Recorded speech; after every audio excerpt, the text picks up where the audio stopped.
कच्चा मकान जिसके बाहर एक बड़ा आंगन है। उस घर में 3 सदस्य रहते थे। रघु जो उस घर का बड़ा बेटा और मोहन उस घर का छोटा बेटा था, वह दोनों अपनी माँ गंगा देवी के साथ रहते थे।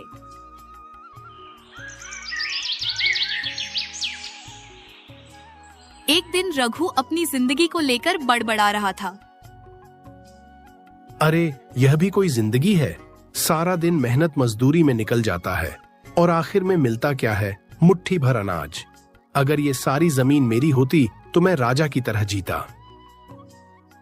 उसी समय छोटा भाई मोहन जो सरल और ईमानदार है, लकड़ियों का गट्ठा लेकर आता है। भैया देखो, लकड़ियां ले आया हूँ। आज चूल्हा जल्दी जलेगा और रोटी जल्दी बन जाएगी, क्योंकि लकड़ियां बहुत अच्छी और सूखी है कि लकड़ियां आग पकड़ने में समय नहीं लगाएंगी, तुरंत आग पकड़ लेंगी। अरे तुझे लकड़ियों के अलावा और कुछ सूझता है क्या?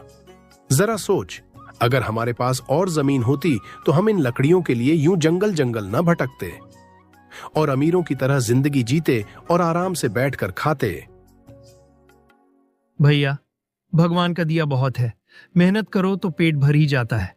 लोभ मत करो और भगवान ने दिया है उसी में खुश रहो। लोभ? अरे मूर्ख, दुनिया में लोभ ही तो तरक्की का रास्ता है।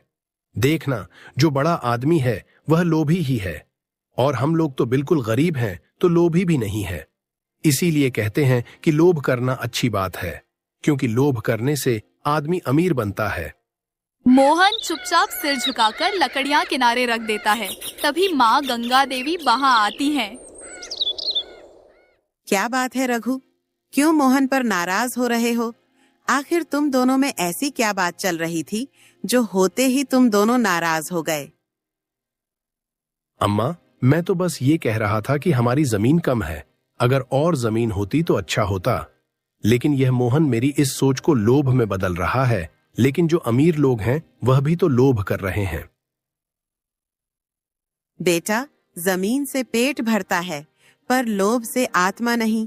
संतोष ही सबसे बड़ी दौलत है और लालच और लोभ दोनों बुरी चीज है। इनके चलते आदमी गलत रास्ते पर जाता है और अपना सब कुछ गवा देता है। रघु के मन में लालच और धन की चाहत का बीज पनपता जा रहा है। गांव के बुजुर्ग और अन्य लोग चौपाल में बैठे हैं। वहां हलचल और चर्चा हो रही है। रघु भी वहां पहुंचता है। अरे सुना है कि बंसी काका ने अपनी आधी जमीन बेच दी है। शहर से कोई बड़ा आदमी खरीदने आया था और उन्होंने बंसी काका को अच्छी कीमत भी दी है और उससे बंसी काका को बहुत लाभ हुआ है। क्यों बेच दी? इतनी अच्छी उपजाऊ जमीन क्यों बेच दी? आखिर बंसी काका ने ऐसा क्यों किया? उन्हें ऐसी क्या जरूरत पड़ गई थी पैसों की जो जमीन ही बेच दी? अरे रघु, पैसा सबको प्यारा है। सुना है कि उसने बड़ी रकम पाई है। अब बंसी काका के घर में आराम ही आराम है और अब वह अपना जीवन अच्छे से बिल्कुल अमीरों की तरह बिता रहे होंगे और अब उनका जीवन ऐसे ही बीतेगा। रघु के मन में धन पाने की लालसा और अधिक बढ़ जाती है।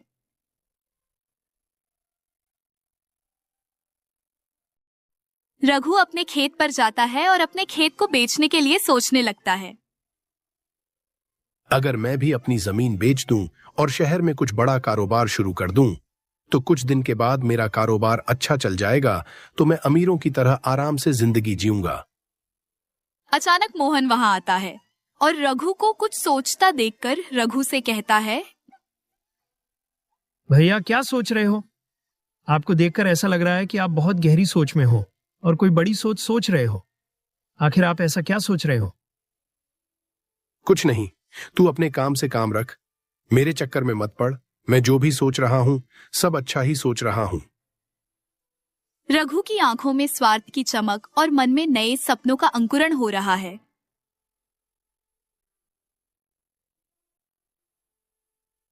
रात के समय रघु अपने घर के बाहर बंसी काका ने जो जमीन बेच दी है उसी के बारे में सोचकर खुश हो रहा था और अपने आप से कहता है,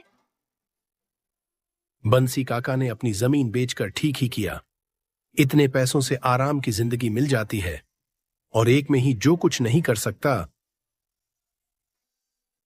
रघु घर के अंदर जाता है तो उसकी माँ गंगा देवी उससे पूछती है, बेटा, तुम बाहर खड़े होकर क्या कह रहे थे? प्रभु बेटा, क्या तुम्हारे मन में कोई संदेह है? अगर कोई ऐसी बात हो तो मुझे भी बताओ, मैं भी तो जानूं कि आखिर तुम्हारा मन में क्या संदेह है। अरे मैं भी तो तुम्हारी माँ ही हूँ। हाँ, मैं सोच रहा था कि कुछ भी करके जल्दी से मैं बड़ा आदमी बन जाऊं और फिर अपनी जिंदगी खुशी से बिताऊं। बड़ा करने के लिए मेहनत और ईमानदारी चाहिए बेटा। लालच से कुछ नहीं मिलता और बड़ा करने के लिए थोड़ी बहुत मेहनत नहीं बल्कि दिन रात की मेहनत चाहिए। माँ, मेहनत भी तो चाहिए, और आपने जो रोटी बनाई है वह तेरी ये सूखी रोटी भी मुझे किसी दिन खा जाएगी। अगर मेरे पास पैसा होता तो शहर से बढ़िया पकवान मंगवाता। बेटा, एक तो कैसे बातें कर रहा है? अरे घर की रोटी में जो स्वाद है वो किसी पकवान में नहीं। और वैसे भी यह रोटियां ज्यादा खराब नहीं है बेटा, तुम जितनी सोच रहे हो। गंगा देवी चिंता भरी निगाहों से रघु को देखती है।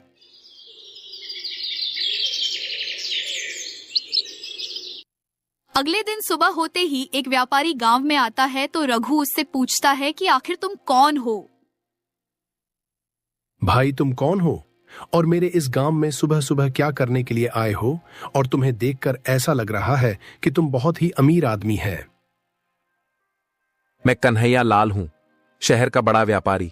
यहां जमीन खरीदने आया हूं। सुना है लोग यहां सस्ती जमीन बेचते हैं। और क्या तुम्हारी नजर में कोई ऐसा इंसान है जो अपनी जमीन बेचना चाह रहा है? अगर ऐसा कोई हो तो बता दो, मैं उसकी जमीन खरीद लूंगा। रघु के मन में लालच का तूफान उठता है। मेरे पास भी जमीन है, लेकिन इतनी सस्ती नहीं जितनी तुम सोच रहे हो, और मेरी जमीन बहुत उपजाऊ है, इसलिए अगर मैं उसे बेचूंगा तो महंगे दाम पर बेचूंगा। कीमत कोई मसला नहीं, मैं मुनाफा देखता हूं। अगर जमीन अच्छी हो तो मुंह मांगा दाम दूंगा। और बताओ, तुम कितनी कीमत मांग रहे हो अपनी जमीन की? देखो, मैं अभी अपनी जमीन ऐसे नहीं बेच सकता। मैं आपको जल्द ही बताऊंगा। पहले मैं फैसला करता हूं कि अपनी जमीन कितने दाम पर बेचूंगा।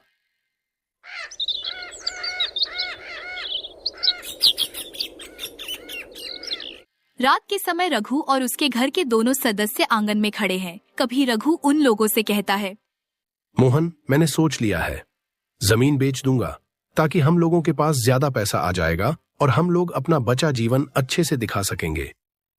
क्या कह रहे हो भैया? जमीन हमारी पुश्तैनी है, उसे बेचना ठीक नहीं। उसको बेचकर जो भी पैसे मिलेंगे उनसे हम लोग ज्यादा दिन गुजारा नहीं कर सकते हैं। तो भैया जमीन मत बेचो। तू क्या जाने शहर में पैसा क्या होता है? मैं कोई छोटा आदमी नहीं बनकर रहूंगा, और मेरे अमीर होने का बस यह एक ही जरिया है। इसके अलावा कोई ऐसा तरीका भी नहीं है जिससे मैं अमीर बन जाऊं और आराम से जीवन बिता सकूं। भैया, पैसे से सुख नहीं मिलता। हमारी जमीन हमारे जीवन का आधार है। किसी से हमारा घर चल रहा है और हम लोग इतने दिनों से इसी के बदौलत अच्छी जिंदगी जी रहे हैं। अरे हम लोग अमीर नहीं हैं तो क्या हुआ? आखिर हम लोगों को खाना तो मिल ही रहा है। मूर्ख, तुझे क्या पता तरक्की का मतलब? मैं जमीन बेचूंगा और शहर में दुकान खोलूंगा, और फिर कुछ भी दिनों में मैं अमीर आदमी बन जाऊंगा। फिर मेरे जितना आमिर इस पूरी दुनिया में कोई नहीं होगा। बेटा, ये लालच तुम्हें बर्बाद कर देगा, क्योंकि लालच ज्यादा दिन तक नहीं टिकता है, और उसी तरह घमंड भी ज्यादा दिन तक नहीं टिकता है। अम्मा, तुम भी पुराने विचारों में अटकी हो। देखना, मैं बड़ा आदमी बनकर दिखाऊंगा। बस एक बार इस जमीन को बेचकर मैं शहर में जैसे कैसे करके दुकान खोल पाऊं, बस। गंगा देवी की आंखों में आंसू आ जाते हैं, लेकिन रघु का दिल पत्थर जैसा हो चुका है।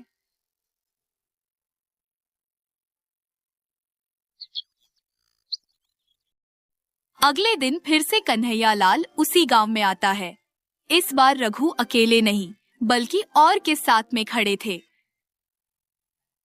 तो रघु भैया, सोच लिया ना, जमीन बेचनी है या नहीं?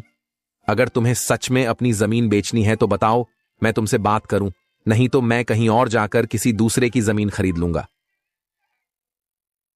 हाँ साहब, मैंने तय कर लिया है। क्योंकि जमीन पर काम कर पाना मेरे बस में नहीं है, इसीलिए मैं इस बेच ही दूंगा और ऐसा नहीं है कि मेरी जमीन उपजाऊ नहीं है। अरे मेरी जमीन बहुत ज्यादा उपजाऊ है। भैया, एक बार और सोच लो, हमारी जमीन ही हमारी पहचान है। उसे बेचना ठीक नहीं। आपको अगर इसे बेच दिया तो पता नहीं आगे हम लोगों को शायद दर दर की ठोकरें खानी पड़े। अरे रघु, पागल हो गया है क्या? पुश्तैनी जमीन यूं ही बेच देगा? मोहन बिल्कुल सही कह रहा है कि वह तेरी जमीन बहुत ही उपजाऊ है और बेच देने के बाद शायद तुझे दर दर की ठोकरें खानी पड़ेगी। मैंने फैसला कर लिया है। कागज तैयार करिए। बस मुझे आप अपनी जमीन बेचनी ही है।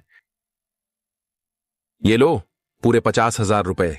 अब ये जमीन मेरी है और अब तुम्हारी उस जमीन पर तुम्हारा कोई हक नहीं रहा है। रघु रुपए देखकर खुश हो जाता है, लेकिन मोहन की आंखों में उदासी छा जाती है। भैया, क्या कर दिया आपने? ये पैसा कुछ समय का है, लेकिन जमीन हमेशा के लिए चली गई। हे भगवान, अब पता नहीं आगे क्या होगा। तू चिंता मत कर। अब मैं शहर में जाकर बड़ा आदमी बनूंगा। ये पैसा हमारी तकदीर बदलेगा और अब हम लोग जल्द ही अमीर आदमी बन जाएंगे।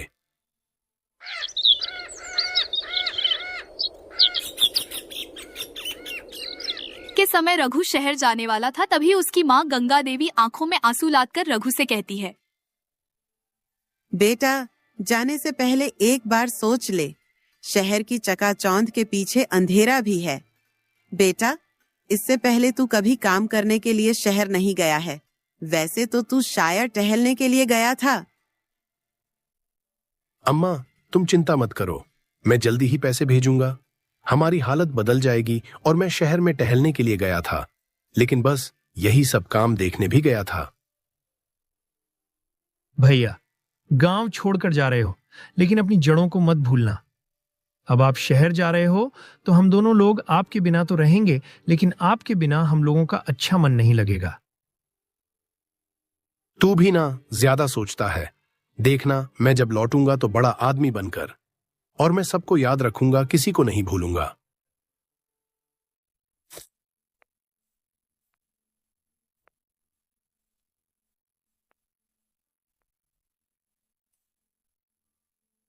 रघु शहर में पहुंचता है। तू देखता है वहां सब कुछ अलग है। यहां तो सब कुछ अलग है, लेकिन मैं हार मानने वाला नहीं। कारोबार शुरू करूंगा और बड़ा आदमी बन जाऊंगा। मैं छोटा आदमी बनकर गांव नहीं लौटूंगा।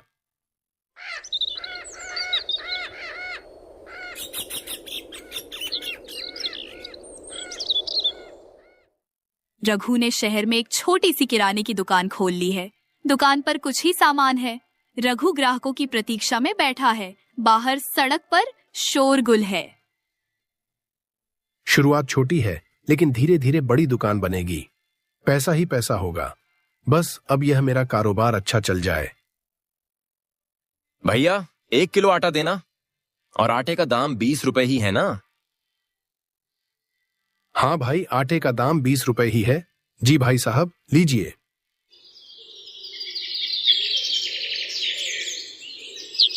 कई दिन बीत जाते हैं। दुकान में ग्राहक कम ही आते हैं। रघु के पैसे तेजी से खत्म हो रहे हैं। इतनी जल्दी आधे पैसे खत्म हो गए। अगर ऐसे ही चलता रहा तो क्या होगा?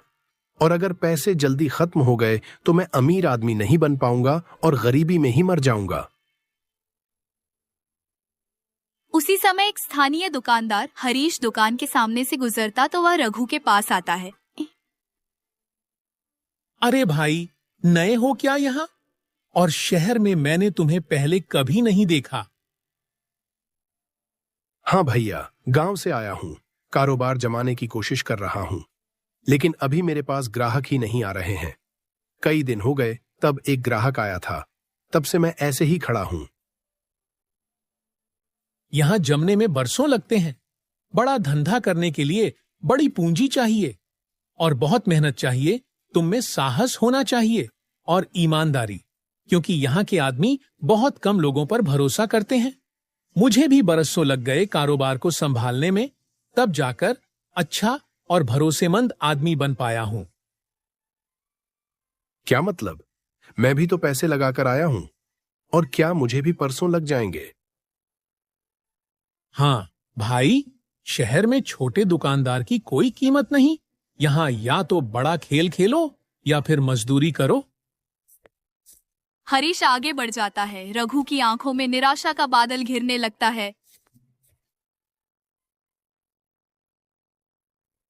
रात के समय रघु अकेले एक झोपड़ी में बैठा है और खुद से कहता है, अम्मा ठीक कहती थीं, संतोष सबसे बड़ी दौलत है। मोहन भी सच कहता था।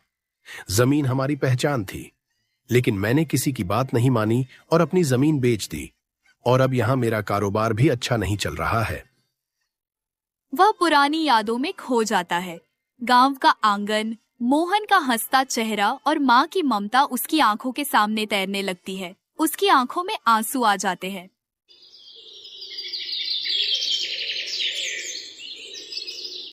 कुछ महीने बीत जाते हैं। रघु के पास अब पैसे खत्म हो चुके हैं। दुकान पर ताला लगा हुआ है।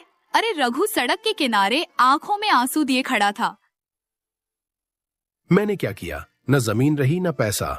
काश मैंने लालच न किया होता तो मेरी ये हालत और ऐसी बेबसी न होती। उसी समय एक ग्रामीण व्यक्ति वहां से गुजरता है। आंखों को देखकर रघु से कहता है, अरे रघु भैया, आप यहाँ? आखिर आप यहाँ कैसे खड़े हो और गांव जा रहे हो क्या? तू रमेश है ना? मैं यहाँ कई महीनों पहले आया था। कैसे आपके छोटे शब्दों में बताएं? हाँ भैया, गांव में सब परेशान हैं। अम्मा बीमार हैं और मोहन अकेले सब संभाल रहा है। और मोहन को बहुत परेशानी हो रही है भाई। अम्मा बीमार हैं, मैं क्या कर बैठा? और उनके ऐसे बुरे समय में मैं उनके साथ नहीं हूं। अरे मैं कैसा बेटा हूं? मैंने बहुत गलत किया है। मुझे बहुत पछतावा हो रहा है।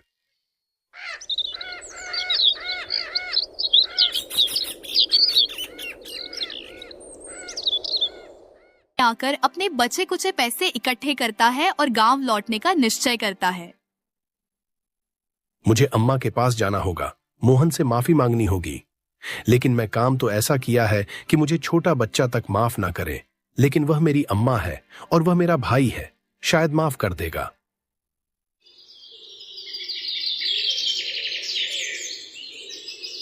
वह टूटे दिल और खाली जेब के साथ गांव की ओर रवाना होता है। रास्ते में उसके मन में आत्मग्लानि और पश्चाताप का सैलाब उमड़ रहा है। रघु गांव पहुंचता है तो उसे रामलाल मिल जाता है और रामलाल रघु से कहता है, अरे ये तो रघु है, लौट आया। क्या हुआ रघु? बड़े आदमी बनने का सपना पूरा नहीं हुआ? भाई गलती हो गई। लालच ने सब कुछ छीन लिया और शहर में मेरा काम बिल्कुल भी नहीं चला। भाई हमने तो पहले ही कहा था कि जमीन न बेचो, पैसा सब कुछ नहीं होता। लेकिन तुमने मेरी और अपने घर वालों की बात नहीं मानी। रघु घर पहुंचता है तो बैठी है और मोहन पास में ही खड़ा उनकी देखभाल कर रहा है। मोहन रघु को देखकर बहुत खुश होता है और रघु से कहता है, भैया आप वापस लौट आए हो। अरे देखो ना, माँ की तबीयत बहुत खराब रहने लगी है। हाँ भाई, मैं वापस लौट आया हूं और अम्मा माफ कर दो। लालच ने मेरी आंखें अंधी कर दी थीं, लेकिन आप मुझे अपनी गलती का पछतावा हो रहा है। अम्मा।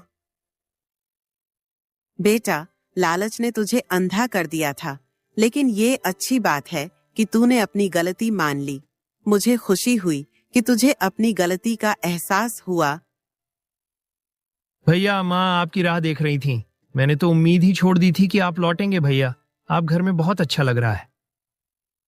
मुझे माफ कर दे मोहन, मैंने तुझसे बुरा बर्ताव किया, जमीन बेची और सब कुछ खो दिया। लेकिन अब मुझे बहुत अफसोस हो रहा है। भैया कोई बात नहीं, जो हुआ सो हुआ, परिवार से बढ़कर कुछ नहीं। अम्मा, अब मैं कभी लालच नहीं करूंगा। मेहनत से ही जीवन संवरेगा।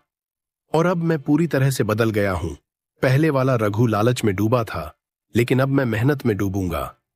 लालच का अंधापन अक्सर हमें अपने प्रियजनों से दूर कर देता है और बर्बादी की राह पर ले जाता है। लेकिन समय रहते अपनी गलती को स्वीकार कर लेना और मेहनत की राह पर लौट आना सच्चा पुनरुत्थान है।